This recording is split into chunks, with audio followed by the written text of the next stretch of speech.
Okay, good evening, everybody. Thank you for joining us for this final installment of Renegade Rabbis. Our presenter is Dr. Howard Lupovitch. He is the director of the Cohn-Haddow Center for Judaic Studies at Wayne State University in Detroit. And tonight he's going to be talking about Rabbi Zalman Schachter-Shalomi, Squaring Judaism with Krishna. And this is going to be a great close to our series. Good evening, everybody. Erev Tov. I hope everyone is doing well. Everyone is healthy. Welcome to the final lecture of our series on Renegade Rabbis. Before we start, just a couple of announcements. First, several of you have asked me what my next series, my upcoming stuff is going to be. I have, beginning in September, I'm doing two short lecture series through JLearn, which used to be FedEd. The first in September, 3 Tuesdays in September, beginning the day after Labor Day, is going to be on the topic of Jews and sports. Now, let me say that we've had series about Jews and sports before. This isn't going to be your typical Hank Greenberg was Jewish kind of series. It isn't just going to be what Jews played what sport. I'm thinking in terms of broader questions. In other words, what does the participation of Jews in sports and athletics, what does it reflect about broader questions of Jewish identity, broader questions about the connection between Jews and a larger mainstream society? So it's going to be 3 lectures, and in each lecture I'm going to look at one case study, one broad case study to address that question. So the first one's going to be about the European Jewish athlete. I'll address questions about European Jews in the Olympics, dealing with anti-Semitism. The second one is on the beginning of the Zionist emphasis on athletics and the Maccabiah. The second is going to be on the American Jewish athlete. And that'll be Jews in American sports and really deal with the question of assimilation and identity. And the third will be about the Israeli athlete, questions of the image of the new Jewish athlete or the new Israeli athlete as being physically strong and the significance of that for Israeli identity. In that third one, I'm also going to be talking about, there are soccer teams in Israel, which are Israelis and Palestinians together, who have managed to transcend their disagreements, not only to play together, but to win together, and what that means for broader questions of, coexistence in the state of Israel. So that'll be the first one, those 3 sessions. I believe that's 3 in September. And then after the holidays are over, I have a 5-lecture series on the subject of, it's going to be on the Jews in America. Now, I taught a 5-session series years ago on this subject. In fact, the first series that I taught through Federation years ago, the first time I actually drew a crowd really was on the subject of Jews in America. But it's been a long time.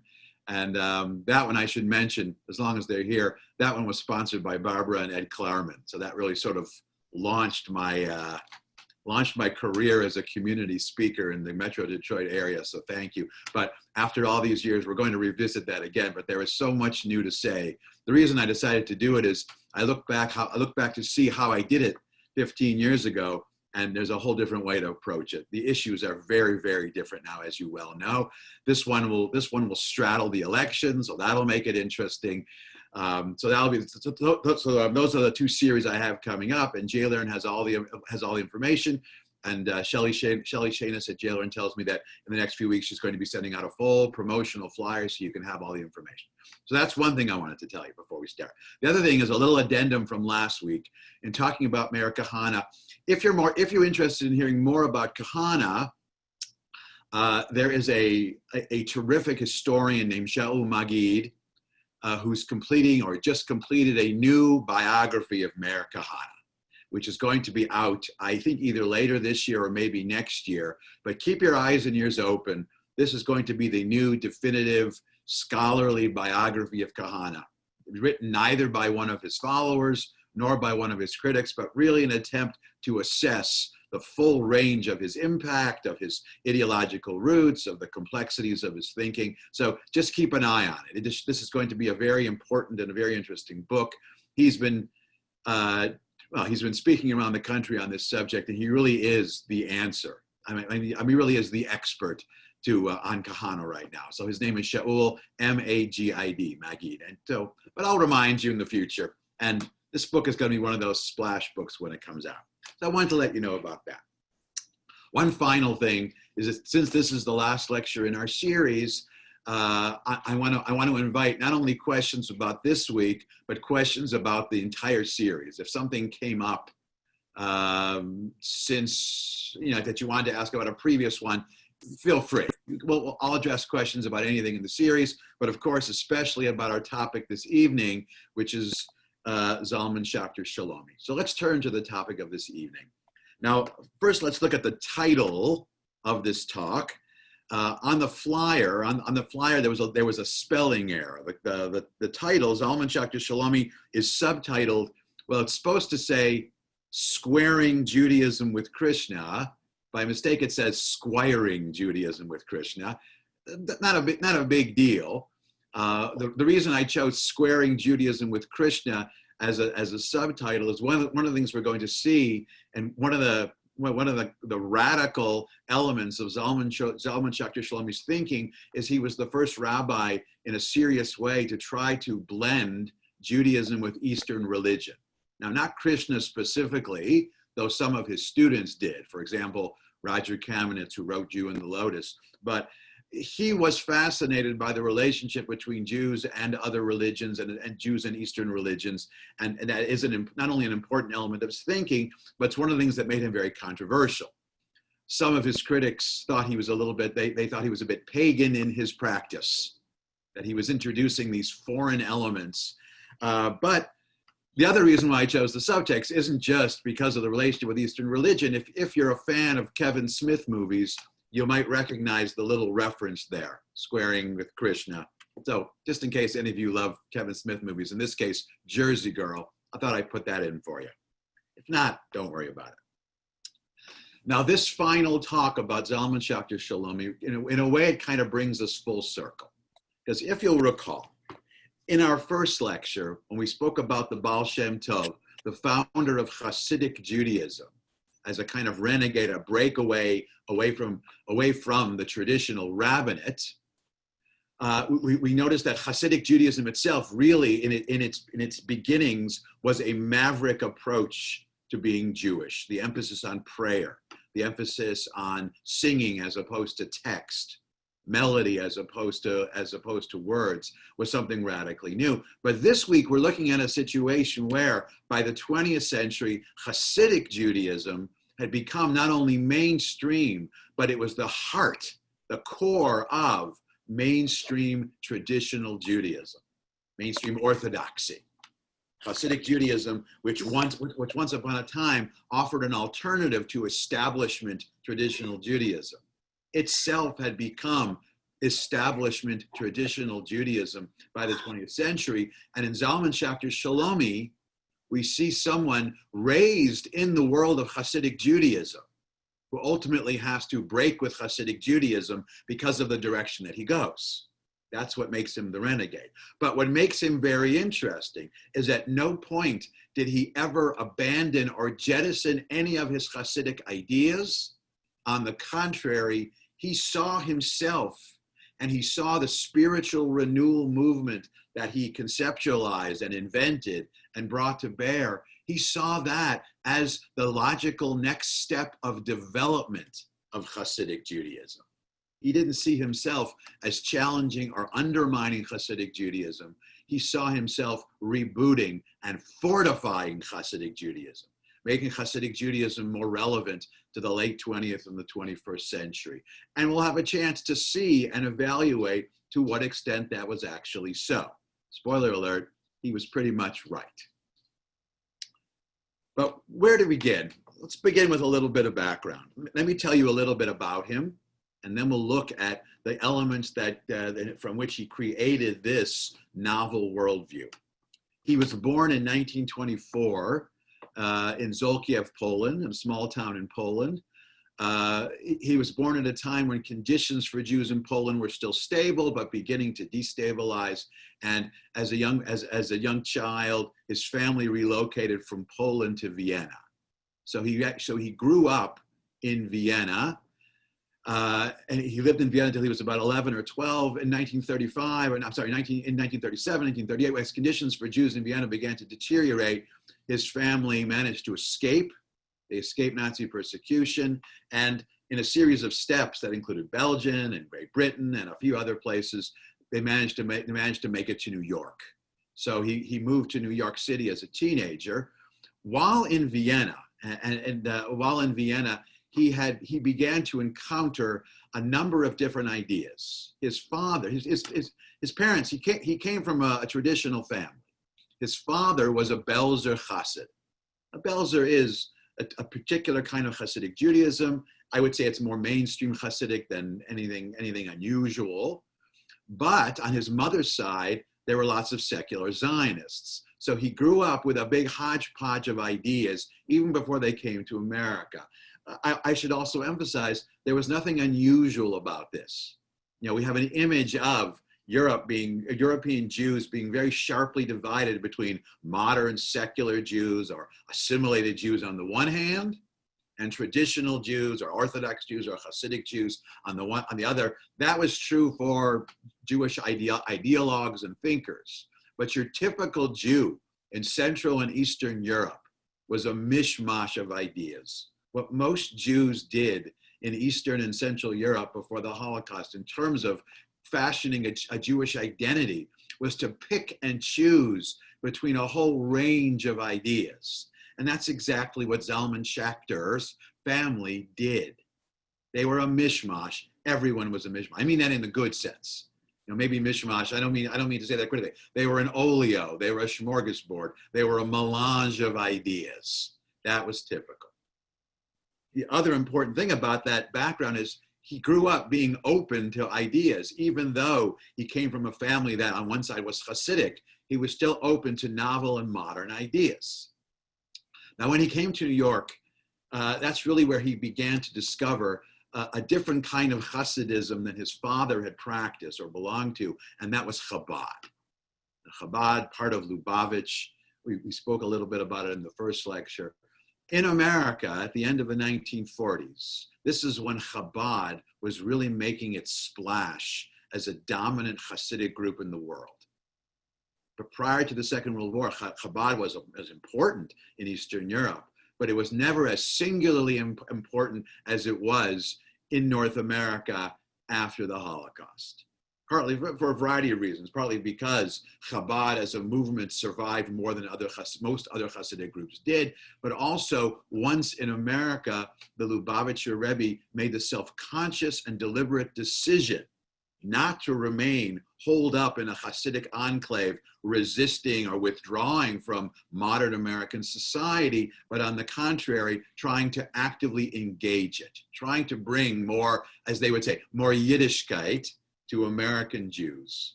And they were looking for emissaries, shlichim. Now, at the end of the 1940s, and in the 50s, the two most important and the two most successful Chabad emissaries in the United States, one was Zalman Schachter, who hadn't yet taken the name Shalomi yet. We'll get to that. He was probably the number one Chabad emissary. He was the go-to guy they would send all over the country to try to speak especially to young American Jews and instill in them a sense of Jewishness. The other one, who at the time was a lesser known figure, his name was Shlomo Carlebach. So they were sort of the Chabad, outreach duo, Zalman Schachter, Shlomo Carlebach. I mean, this is the dream team of spreading the word of Chabad in North America. Zalman Schachter, he loved this Chabad work, but it brought him into contact with, especially with college students. And he became more and more interested in interacting with college students. Now, he had done most of his early learning. He was ordained a rabbi at the Chabad Yeshiva, the Lubavitch Yeshiva, but he went on to study, to receive a master's degree in psychology at Boston University, but it was a particular brand of psychology. At BU, he studied what was called their pastoral studies program. He wanted to add that dimension to being a rabbi. He didn't just want to be able to teach and sing and inspire that way. He also wanted to help young people deal with their day-to-day problems, either problems of spirituality or otherwise. But this was the time where he began to encounter other ideas, non-Jewish ideas. And what particularly fascinated him were ideas of spirituality that were not specifically Jewish ideas. So this is when he began to explore the spiritual dimensions of a kind of Christianity called Christian Trappism, the Christian Trappists. Sufi mysticism from Islam, and even elements of Eastern religions like Hinduism and Buddhism. And he began to broaden his horizon. Now this brought him, his interest in non-Jewish learning got him into trouble. This is the point where sometime around 1960, and he would say 61, 62, 60, somewhere around there, the way he put it is he had his divorce from Chabad. He still believed many things that Chabad believed. He still embraced Hasidic ideas, but he felt constrained by these ideas. He needed to broaden what he was doing. He also felt that the fact that Hasidic ideas, the constraints they were putting on not only on him, but on other Hasidic Jews was in a sense out of step, not only with the development of Judaism, but even with the development of Hasidic Judaism. And really the issue here that was driving him in this new direction had to do with a concept called chokhmot chitzoniyot, which I put on your handout, external wisdom. Now, the concept of external wisdom in Jewish tradition, this suggests that, it divides basically knowledge into Jewish knowledge and non-Jewish knowledge. But the simple fact is, overwhelmingly, Jewish thinkers have been open to non-Jewish ideas from antiquity all the way to the present. Now, there are moments, there are groups that are less open, but they are the exceptions in the broader sweep of Jewish history, being closed off from non-Jewish ideas, be they modern or medieval or whatever.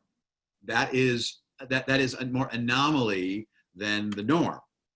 I'll give you an example. Even in antiquity, if you've all been to a Passover Seder, the Passover Seder was modeled after an external Greek concept called the symposium. Jews watched Greeks sitting around having a big festive meal, lounging and talking about philosophy. And they borrowed that idea. But Jews didn't start having symposia. This is really the relationship between Jews and external wisdom. They internalized it, but as we would say, they koshered it first. So the symposium, they took the idea of the symposium, the meal and the discussion, but they replaced Greek philosophy with a discussion of the Exodus from Egypt. Voila, you have a Seder. That's an example of Jews embracing external wisdom. I'll give you an even more profound one, I think. That's just one evening of the year. Prior to the encounter with ancient Greek wisdom, there was no Jewish notion of human-made law. Law was only that which was written in scripture. Now, the Greeks were among the first civilizations to come up with the notion that human beings can interpret the commandments from God, or from the gods in their case. If you've ever read the Greek tragedy, the stories of known as the Aristia, the Oresteia. The third book of that Greek trilogy is called the Eumenides. Eumenides is the Greek word for the Furies. The Furies, those are the ones who met out justice. And here's the point. At the end of that story, the Furies, the controllers of divine justice, they're transformed into the Athenian system of courts. Divine justice or divine law becomes human law. Jews emulated that concept of introducing human law, except instead of it simply turning into something purely human, Jewish law had to be based on divine scripture. But the point is, it was an example of an external concept that was brought in, and this continues steadily from antiquity all to the present. The philosophy of Maimonides borrows from the philosophy of Aristotle. Other Jewish philosophers borrowed from Plato. Jewish mysticism borrows heavily from Islamic Sufi mysticism. The parallels there are remarkable and seemingly never end. It's something which has been going on, and something that Zalman Schachter recognized not only as something permissible and possible, but as something absolutely necessary. And he began to embrace this broader array of wisdom and learning. This got him into trouble. But here, as I said, he didn't want to break with Hasidic Judaism. He wanted to remake Hasidic Judaism in a way which was not only compatible with the 20th century, but in a way which stayed true to its own trajectory of development. And this is an interesting aspect of the development of Hasidic Judaism, which is over 200 years old, almost 300 years old. But one of the patterns of Hasidic Judaism, I would say, is about every 40 or 50 years, since the beginning of Hasidic Judaism, the movement has reached a point where it began to stagnate, and a new, fresh thinker came, introduced some new ideas, and rebooted it. That was the impact of someone like Nachman of Bratslav. He rebooted Hasidic Judaism. The Kotzker Rebbe was another. The Israel of Radin, who was really the influence on Shlomo Carlebach, he did it as well. Every generation or two, Hasidic Judaism has begun to stagnate, and every generation or two, there arose someone who was able to reinvigorate it. And in that broad scheme, we really got a point. Well, first to Zalman Schachter, but alternatively, we got to credit Shlomo Carlebach there as well. He's also, they're both examples. Now, in 20th century American Jewish history, we see Zalman Schachter and Carlebach, for that matter, as examples of what's come to be known as neo-Hasidism. So it's not just regular Hasidism, because it's too different, but it's still rooted in it. Now, when we say neo-Hasidism, we're not talking about something which began in America, but we're talking about something which crystallized in America. Zalman Schachter saw himself in his own approach as the fulfillment of the natural development of Hasidic Judaism. So first, where did he see this trajectory, and where did he see his part in it? What he liked about Hasidic Judaism was that Hasidic Judaism, he believed, was an important step forward in monotheism. Now, Schachter, he studied religions intensely. He had a keen understanding of religion, especially Western religion, and he noticed something about monotheistic religions. Now, in many ways, he said, these religions they marked a significant step forward from the pagan religions, certainly in terms of their ethical and moral traditions, the notion of a single, all-powerful God. He had many nice things to say. He was a monotheist and believed in it, but the limitation, or perhaps the shortfall of monotheistic religions, he believed was that, listen to this, insofar as monotheistic religions, they divide very sharply between the true God and false gods. That's fine, but that led to a very sharp division between that which is right, that which is wrong, those who are good, those who are bad, those who are in, those who are out. He felt that monotheistic religions created a world and a sense of identity which was too binary. And because it was too binary, it was prone to be divisive. If there are only two possibilities, everyone who's not on your team is the enemy. He felt that monotheistic religions, Judaism, Christianity, Islam, equally, he felt that there were times where they exhibited this flaw of monotheism, too cut and dry, too black and white. He believed that the world, there was simply too much gray and too much nuance in the world for everything to be reduced to simply two binary categories. Now, he believed that Hasidic Judaism, from the outset, had taken a step forward through its engagement with mysticism, to see greater complexity in the world, or certainly see greater complexity in the Jewish world than regular Judaism was able to do, because it was overly glued to a legalistic monotheism.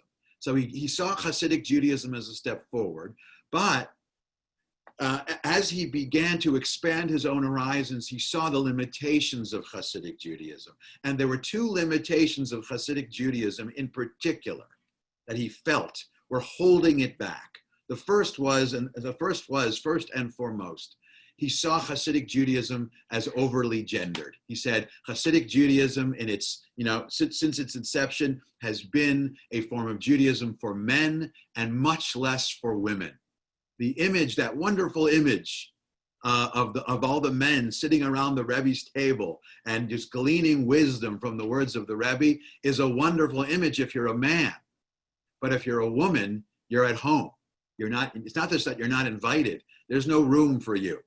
You are not even in the room, and women were largely left out of Hasidic Judaism. And he's absolutely right, not only in a religious sense, but a broader social sense. In the shtetl, your typical Hasidic family, the division of labor, or the asymmetric division of labor between husband and wife, is the husband of a Hasidic family would often spend weeks or months of a time away from his wife and children, sitting at the table of the Rebbe, which might even be in a different city, while the wife was left not only to take care of the home and the children, but to earn a living. It was highly imbalanced and not healthy, and Zalman Schachter was very much aware of it. The second limitation he discovered in Hasidic Judaism was its limited interest in anything non-Jewish. And you see tastes of this. If you've ever seen, and this is not a criticism necessarily, more an observation. If you've ever encountered, those nice Chabad boys who stand out in front of a store and say, are you Jewish? Did you put on tefillin today? Did you shake the lulav today? They're only talking to Jews. They're not interested in talking to anyone else. It's a form of outreach which was very specifically Jewish, but it reflects a much broader interest, not only in Chabad Hasidim, but in Hasidism generally. It reflects a broader disinterest in anything beyond the world of Jewish anything. Yes, pragmatically, Hasidic Jews will enter into, will make political arrangements and economic arrangements, but for the most part, Hasidic Judaism is highly internalized. And for Zalman Schachter, he believed that by being that disinterested in the outside world, you're missing a whole corpus of phenomenal ideas, but also by not interacting with most of the world, you're missing out on all the things you can learn from this tapestry of experiences that people who are not Jewish have. And so he believed it was necessary to move beyond that. Now, there were three individuals who sort of set him on this path of moving beyond this internalized or insular limitations of Hasidic Judaism. The first was Martin Buber. Now, Buber, as many of you may know, was a German Jewish philosopher in the 20s and 30s, who he was not interested in religion at all. He was largely a secular person. But he became interested in Hasidic Judaism. And long story short, he encountered Jewish immigrants from Eastern Europe before and after the First World War, discovered Hasidic Judaism, was fascinated by it, not in a form of religious observance, but more as a kind of anthropologist or sociologist. But he did find deep meaning in Hasidic Judaism. In fact, his encounter with Hasidic Judaism helped Buber fashion his own understanding of what a pure relationship is supposed to be. Buber, his most famous idea is the notion of the I-thou relationship as opposed to the I-it relationship, which in our own 21st century parlance, this is Buber saying, don't objectivize people. See the value in everyone. Don't just be someone's friend because of what you can get from them. That's I-it. Value them as people, as someone you can learn from, as someone you can find meaning from. That was Buber. And Zalman Schachter, he read Buber as a young man when he was broadening his horizons, and he felt Buber in his interpretation of Hasidism by ungluing Hasidism from an interest only in Jews to an interest in all people. That was an important step forward. Because for Buber, the I thou isn't only one Jew and another Jew. It's a person-to-person relationship. But, Zalman Schachter said, Buber had only theorized it. He hadn't put it into practice. That was really the second individual who influenced him, and that was Abraham Joshua Heschel. Heschel took Buber's idea of this perfect dialogue and did two things. First of all, Buber had taken God out of the equation. Heschel put God back into the equation.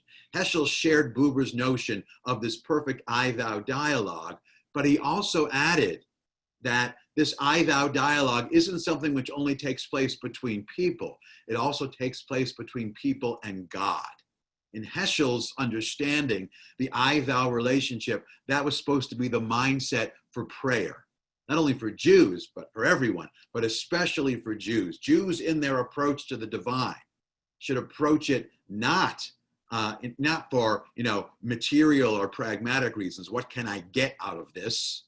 But really as what can I contribute to this perfect dialogue? How can I have this real exchange, not only with people, but with God?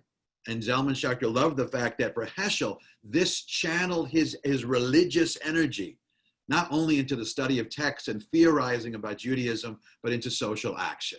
This is what led Heschel to the civil rights movement, the anti-war movement, Soviet Jewry movement, the feminist movement. This is what drove Heschel. And Zalman Schachter loved the fact that he took Buber's theoretical notion of the I-thou, put God back into the equation, and then actually put it into practice, trying to actively make the world a better place, not only theorizing how to make the world a better place. Now, the other individual who really influenced Zalman Schachter along the way was an Eastern European rabbi whose name was Hillel Zeitlin.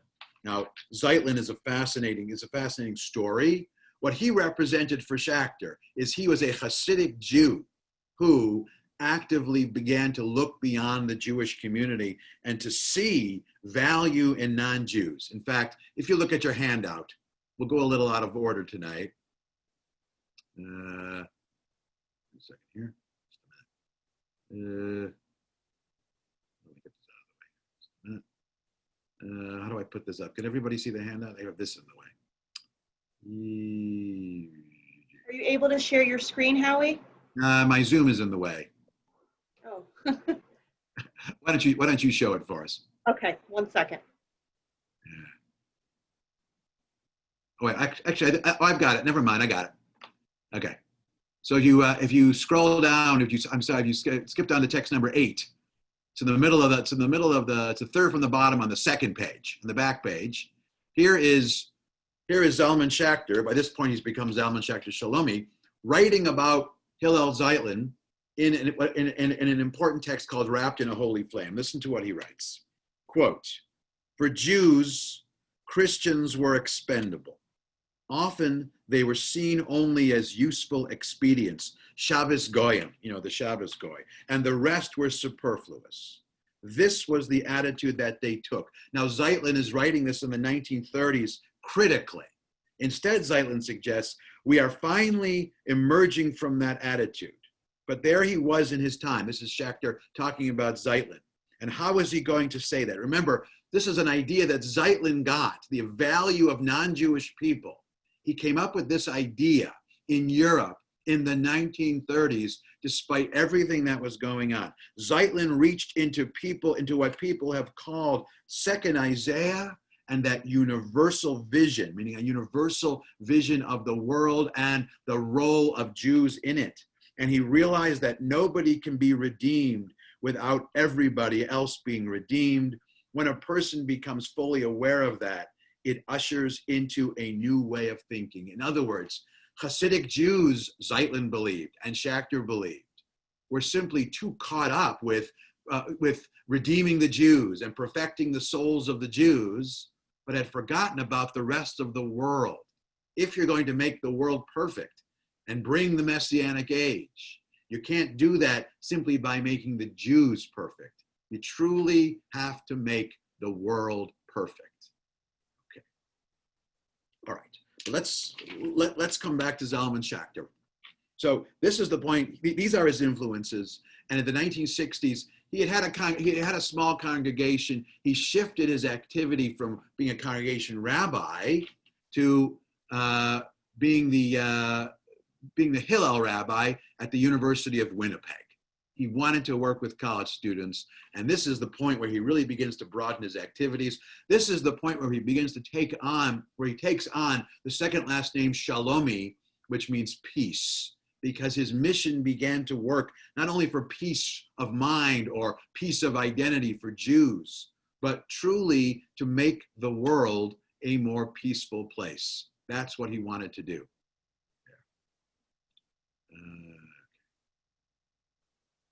And he began to rethink his whole role in the world, but also the role of Judaism in the world, and how Jews are supposed to understand their broader role. And he came up with the following, what should we call it, a kind of a chronology for the development of Jewish identity, not only with each other, but also with God and for the world. And he developed this by using three concepts taken from a Kabbalistic work known as Sefer Yetzirah, the Book of Creation. This is a medieval Kabbalistic work. Now, in Sefer Yetzirah, and I put these terms on the front page of your handout. So we have three concepts. One is olam, which means space. One is zman, which means time, and one is nefesh, which means person. This is what he did with these three terms. He said originally, Judaism was all about space, the sacredness of space. The temple was more sacred than other spaces. The Holy of Holies was more sacred. It was a hierarchy of space. But when the temple was destroyed, he suggested that emphasis on the holiness of space shifted to an emphasis on the holiness of time. When Jews no longer had the temple, Shabbat, holidays, the calendar, the life cycle, that became the heart of Judaism. There still were important places, the synagogue, the sanctuary, but really the heart and soul of post-temple Judaism was more about time than it was about space.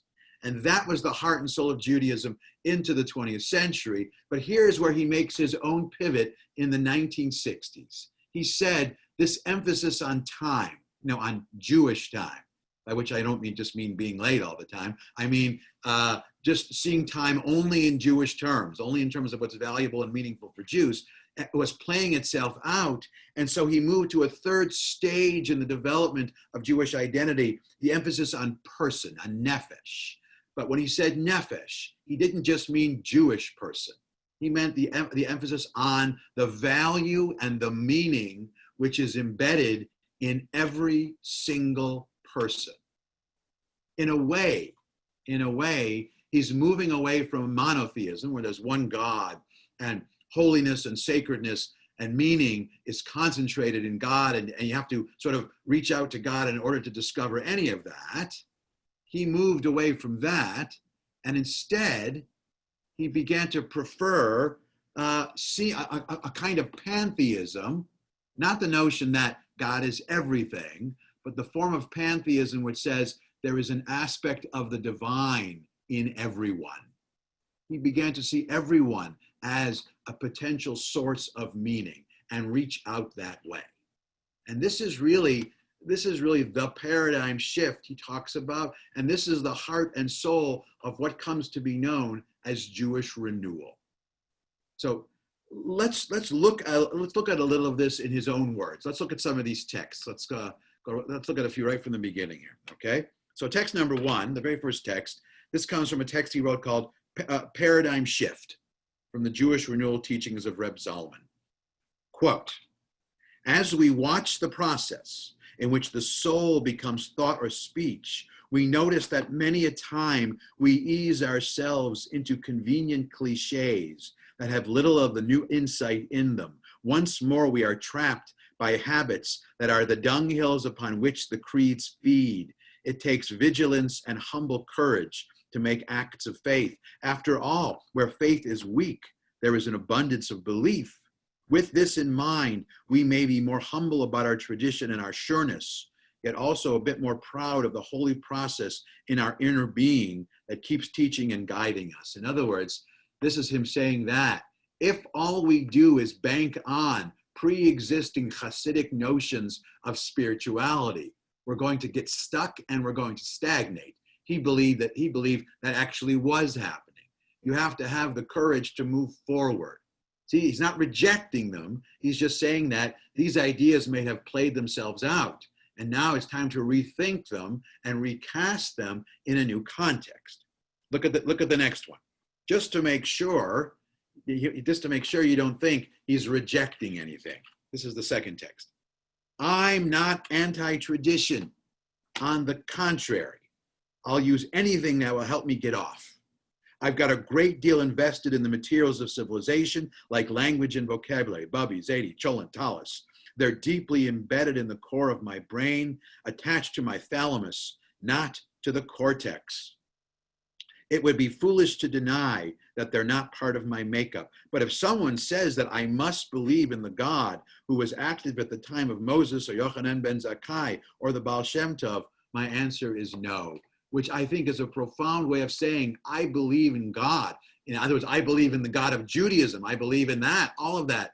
But I refuse to do it in a static way. The concept of God for Jews, he argued, has never sat still. It has always been something dynamic. It has always evolved with the time. And so to think that a Jew in the 20th century, or the 21st century, would believe in God the same way that Moses, Yochanan ben Zakkai, or the Baal Shem Tov believed in God, that only works if you have a static notion of God and a static notion of the relationship between Jews and God. But if you believe both of those things are dynamic, then the nature of the belief in God has to change. Now, in the next text, we see this is him building on Buber's notion of the perfect pure relationship, the I-thou. This is the third text. Quote, relation is filling the space between a subject and an object.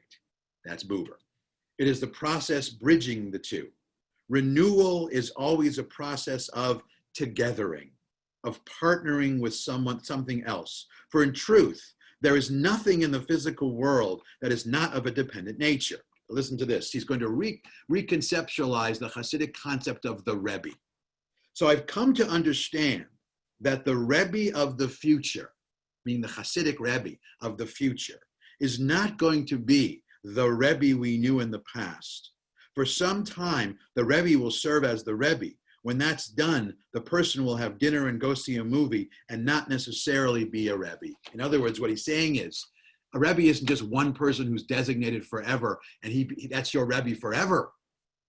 There is the possibility in everyone of being someone's Rebbe. What does he mean by that? Anyone can provide guidance for another person. Anyone can provide inspiration to another person.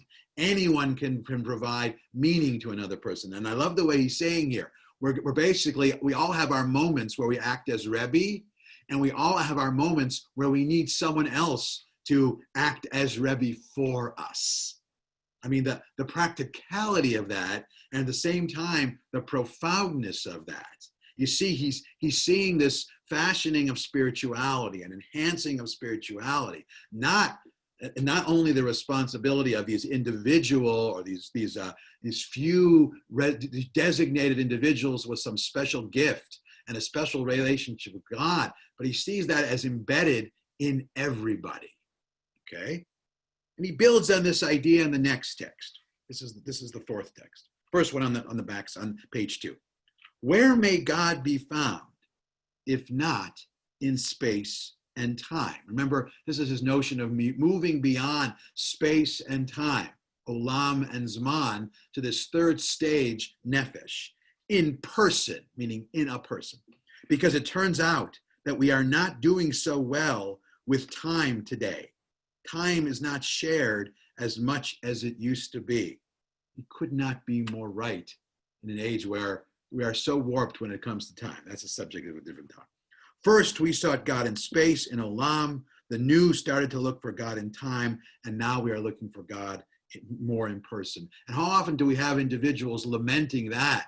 Time is so, we're so atomized in the way we understand time every second. We need updates on news every second. If nothing else, He's talking about the false urgency of the 24-hour news cycle. That's just one example of needing to unglue ourselves from time. Wouldn't that be nice? But this is his formula for doing that. Okay? And this need to adapt isn't only true of the world generally, but also true of being a Hasidic Jew. Look at the next text. This is the second one on this page. This tendency to revive the old and just stay with the old is true not just of Chabad, but of Hasidim generally, whether they are in Williamsburg or Mea She'arim. He's saying that Hasidic Jews for centuries have been balancing between the new or the old. What he's really saying is, don't think of me as such a radical and a renegade. I'm doing what earlier Hasidic masters did as well. They are pouring all their energies into reliving. Now he's talking about others now, those who are only living in the past. They are pouring all their energies into reliving an anachronism, so much so that there's no energy left over to live in the present. If all you're trying to do is to make sure that Hasidic Jews or Jews generally understand the ideas of the past, be they Hasidic ideas, be they the Talmud, if all you're trying to do is understand that, you're not going to have any energy or time left over to engage the novel ideas of the present. And all you're going to do is simply participate in this stagnation. This attempt at living out an anachronism prevents them not only from interchanging with the world around them, but even from praying properly or studying, let alone for perceiving the presence of their children or their wives. And he's talking specifically here to two characters, the aforementioned Hasidic man who spends all his time with the Rebbe and neglects his family, and secondly, the yeshiva bacher, who sits and studies in yeshiva all day instead of spending time with his wife and family. He sees both of those individuals not only as flawed, but as anachronisms and missing out on something invaluable, missing out on an invaluable source of meaning and spirituality. I think you see a theme here, okay? And he understands the problem. He understands the reluctance of people to change. Look at the next text.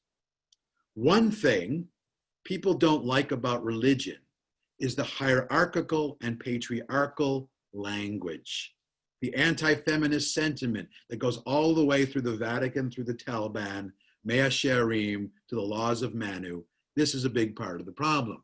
He feels that this patriarchal the reason that Judaism, after all these centuries, is highly patriarchal, even as the world has become less patriarchal and is moving in a more egalitarian direction, the reason that Judaism and other religions, and look, he has no problem here lumping in Judaism and even Hasidic Judaism with Catholicism, with the Taliban.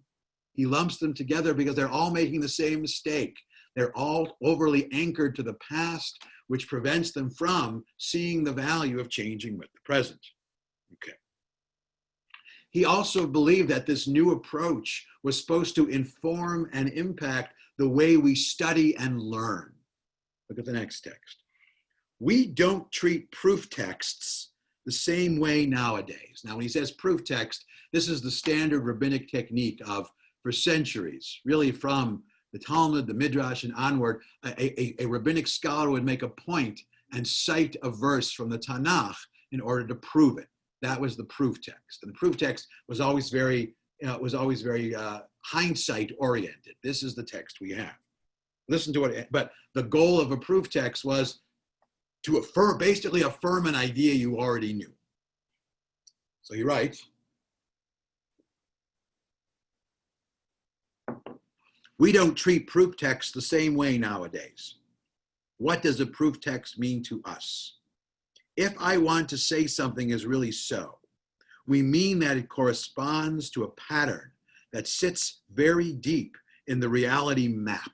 I'll talk about this concept in a second. So by referring to scripture, we want to say, this is a very strongly shared thing. By this he meant, the purpose of a proof text is not for you to connect with an old idea necessarily, but a proof text is a way for you to introduce a novel interpretation of a text which has been studied for centuries, not simply to understand the old way. Now, that is the complete antithesis of the way rabbinic texts are studied in a yeshiva.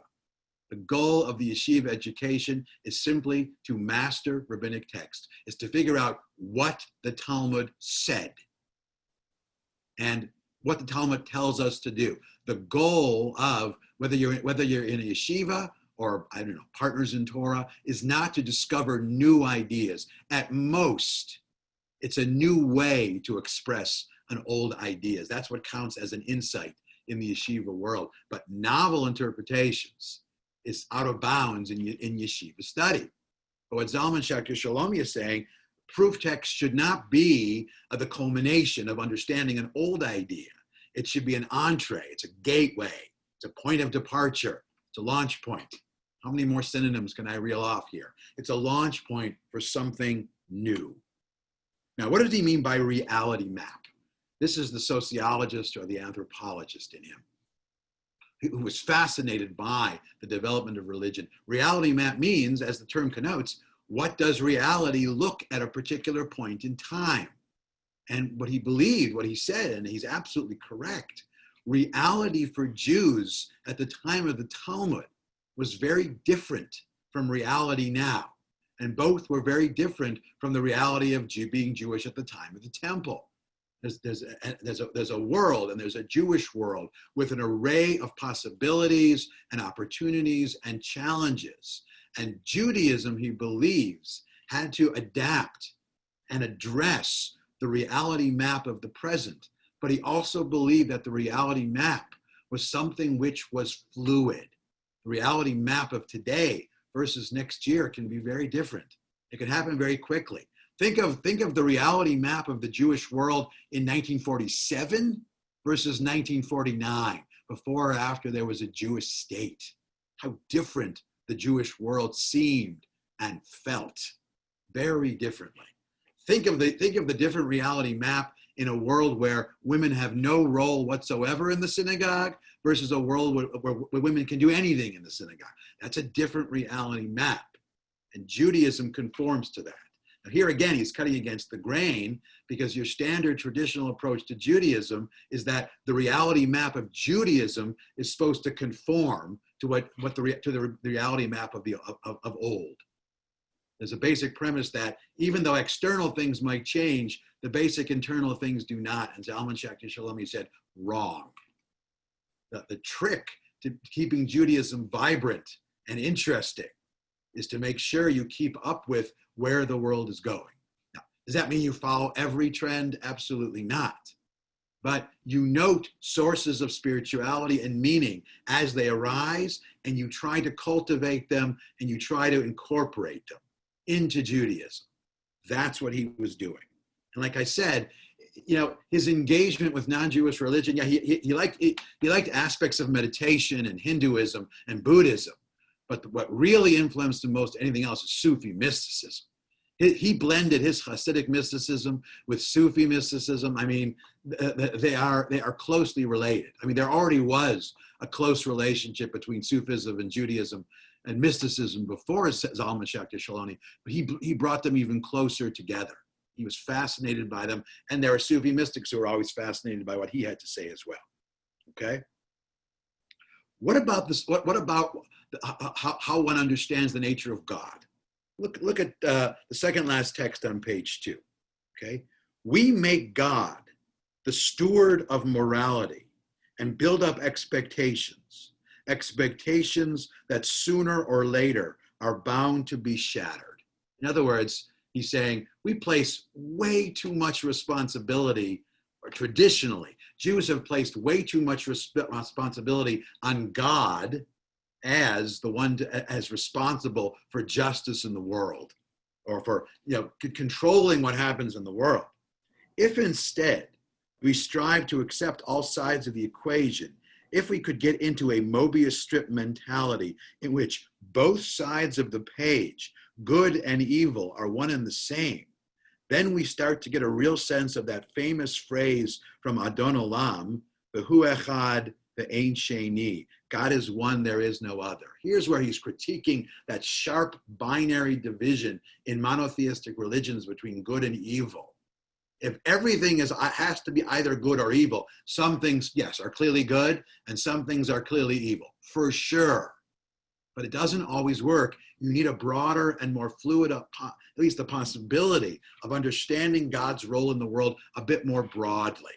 Not everything can really come down to those two buckets.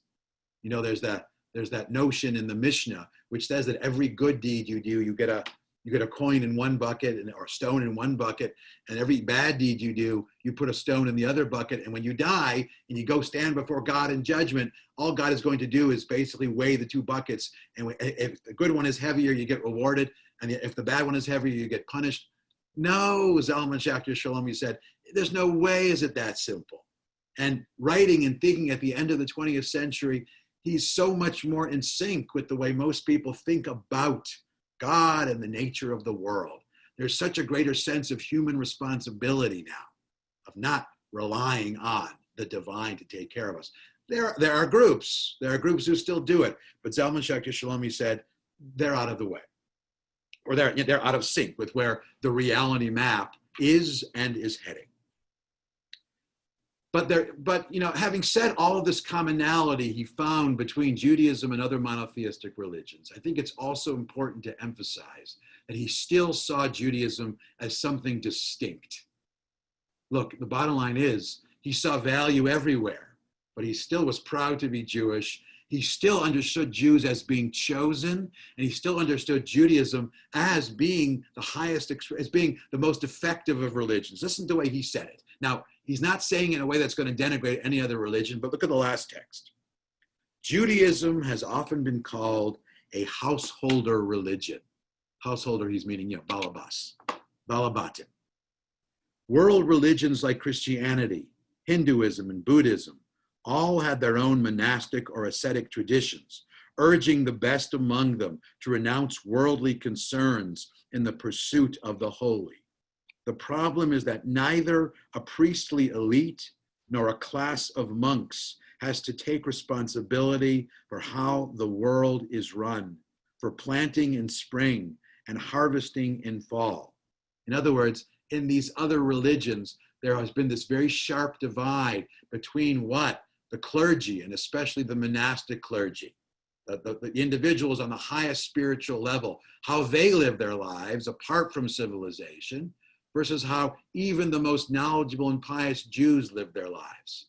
What he's saying is there's no such thing as monks in Judaism.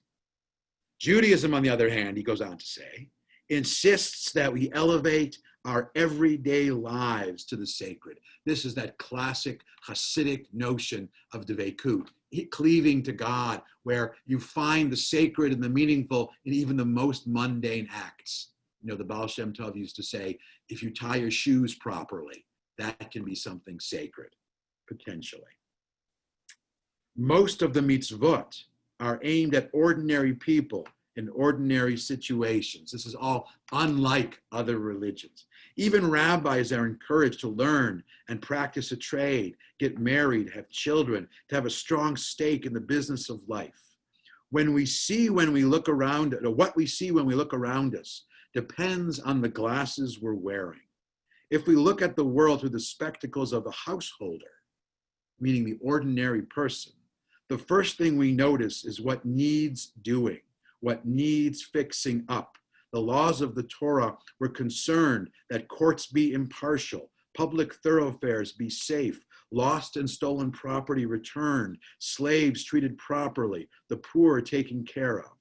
A householder religion can play a crucial role in the physical stewardship of the planet, for our spirituality is not ethereal or otherworldly, but rather grounded in that very stewardship. In other words, as a Jew, if all you're going to do is focus on sublime, non-worldly activities like sitting and studying all day or sitting and praying all day, and you're not going to actively try to make the world a better place by engaging with the day-to-day problems of ordinary people, Jewish and otherwise, for Zalman Schachter-Shalomi, you are missing the point entirely. In fact, by this definition, you're acting you're acting like the pious of other religions. You're acting more like a Christian monk than a Hasidic Jew. The true Hasidic Jew, he believes, is one who's not only worried about piety and spirituality, but finds meaning in all facets of life in making the world a better place. You know, one of the ironies that struck him is the recent critiques you hear, especially from, well, critiques of progressive rabbis who apply the concept of tikkun olam towards making the world a better place. That, Zalman Schachter-Shalomi, that's what the concept has always been. Jews don't withdraw from the world. Jews engage the world. Nor do Jews simply make the Jewish part of the world better, or the world better only for Jews. They make it better for everyone. And that is exactly the point. Now, what can we say about Zalman Schachter-Shalomi's legacy? Now, here's interesting. And it's something similar we found with Sherwin Wine in a way. It's something similar we could say about Reconstructionist Judaism of Mordechai Kaplan, because the simple fact is the number of Jews who are actively participating in the groups and prayer services and minyanim and congregations who are his active followers of Reb Zalman has never been that large. There's always been a committed critical mass of devoted followers who will make pilgrimage to his place in Colorado or other places. And yes, they're remarkable. But if that was his only legacy, if that was his only impact, it would be somewhat limited. But it's far beyond that, because some of these basic ideas have really made their way beyond the relatively narrow, the narrow confines of his own direct followers. His notion of this broad search for meaning, not only does it resonate among a broad stratum, a broad swath of Jews, it resonates among people, because finding meaning in life has really been the theme of, if not at least for the last generation or two. Is life meaningful or not? Now, that wasn't always the question for Jews. The question used to be, are you observing commandments or not? Maybe. Now the question is it meaningful? Now, for the most part, I think this is a good thing. I think the one possible exception, and this was an unintended consequence, an unintended byproduct, is that for some Jews who are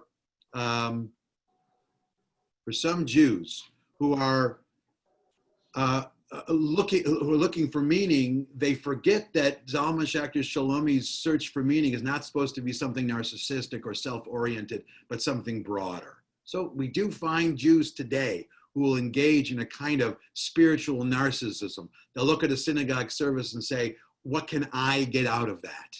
That was never Zalman Schachter-Shalomi's purpose for emphasizing meaning. In fact, the question he wants Jews to ask is not what can I get out of this service, this session, this class, this group. It's really what can I put in and get out? What can the exchange be? It's all about dialogue. It's never just get something. It's always an exchange between Jews and others. That's the broader world he wanted to create. And in that sense, his teachings, whether we want to admit it or not, we live many of them every day. His basic emphasis on meaning has been woven into the fabric of day school curriculums, of yeshiva programs, the discussion, the rhetoric, the things we talk about, the things we want to do, what it means to have a fulfilled Jewish life in the 21st century.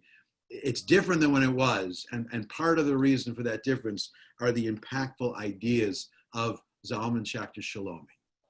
And I think he's a useful way. It's a good way to end our series, because in our series, we've seen these individuals who challenge the status quo, for better or for worse. And they wound up enriching what it means to be Jewish. And they wound up creating a situation forcing us to confront that which might become stagnant, and thus reinforcing the dynamism of Jewishness, of Judaism, and Jewish identity. And of course, there's no secret that one of the reasons that Jews have managed to survive is because of this dynamism, because of individuals, renegades even, who challenge the status quo, helped us avoid stagnancy and pushed and kept us pulsating in a more dynamic direction. Thank you. Thank you very much. Thank you so much. Thank you. I think let's. I think now we can go to the question and answer. Howie, I wanted to ask you if you could share your screen one more time and scroll down to that final quote. Oh, sure. I think people may not have seen it. Oh, let's see. There you go. You One got of it? those longer quotes about Judaism being a householder religion. Yeah, there you go. Yeah, I'll leave that up. I'll leave that up for the rest of the time. Somebody sent me a question, and it's really funny because this is actually the question I was going to ask you. So great minds think alike.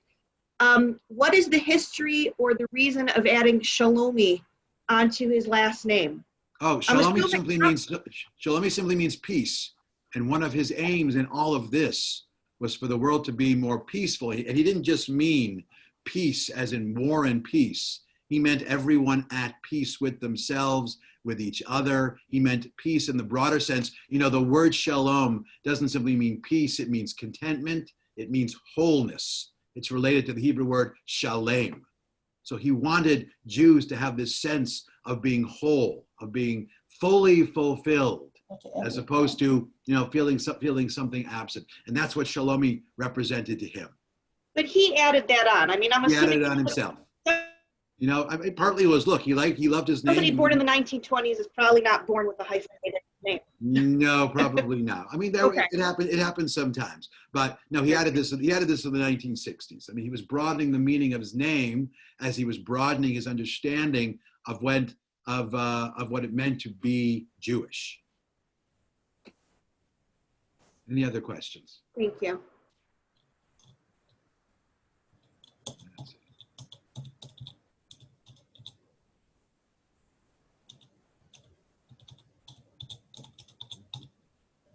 Well, if there are no other questions, thank you very much. Be healthy, be safe, and I hope to see you at my next series in September through JLearn. Thank you, everybody. Thank you.